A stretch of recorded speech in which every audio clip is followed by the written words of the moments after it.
ఓం సాయిరామ్.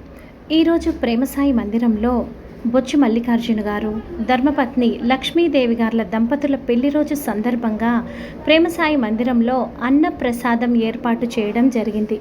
వీరి దంపతులకి మనందరి తరపు నుంచి పెళ్లి రోజు శుభాకాంక్షలు.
చూసిలో